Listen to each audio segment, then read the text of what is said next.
Hello guys, for today's video natin guys, pasyal tayo dito sa tanim ni Papa sa bukid.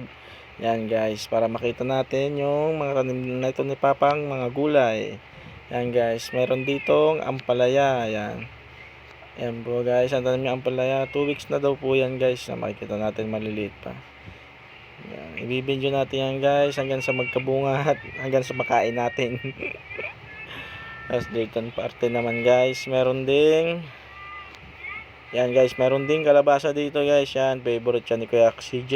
Panganay kong anak guys. Yan, kaya sa mga anak nyo dyan na di kumakain ng gulay, pakainin nyo na rin. Lalong lalo ng kalabasa, pampalino yan ng mata.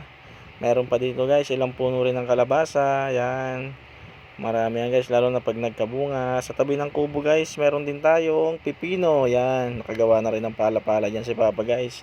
Pag-akyatan ng ating pipino. Yan.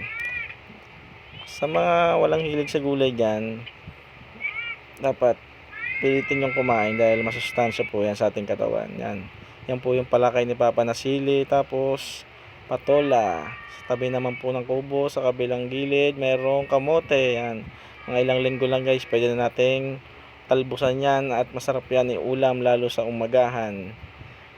Ito guys, sa kabilang gilid, meron ding puno ng tabungaw o sa Tagalog upo guys, saka sitaw. Yan, meron din ditong sitaw, saging. Yan ang mga tanim namin dito sa bukid. Sana hindi po madali ng insekto yan. Sa bagay, magaling naman si Papa magtanim. Dito guys, may puno rin ng kalamansi. Yan, hindi pa naitatanim ni Papa kasi hindi pa siya tapos magtanim ng sitaw. Yan guys, makikita nyo dyan, maraming sitaw ang nakatanim.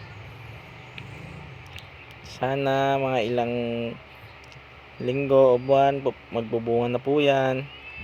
Ayan, makikita nyo sa part na yan si Papa na masipag na nagtatanim dahil hilig niya yan guys magtanim. Kaya binilan siya ni Madam ng mini farm na kanyang pwedeng pagtaniman. Yan, kahit papano libangan talaga ni Papa yan dahil sobrang hilig niya magtanim ng kahit anong puno. Yan, sa part na to guys, makikita nyo may bayabas tayong tinanim dyan. Yan, buhay na yan guys, medyo malaki na yan. Yan, dito naman guys, makikita nyo yung puno ng rambutan. Yan, dyan na kami nagwo-worry guys, di namin alam kung mabubuhay ba yan dito sa Pangasinan. Kaya any tips na advice naman guys na kung mabubuhay ba ang puno ng rambutan dito sa Pangasinan, please comment down below guys. Any tips and advice nga po ulit. Ngayon pala, nagpapasalamat na po ako sa inyo guys. Maraming salamat sa mga magko-comment at magbibigay ng tips and advice. Thank you and God bless everyone.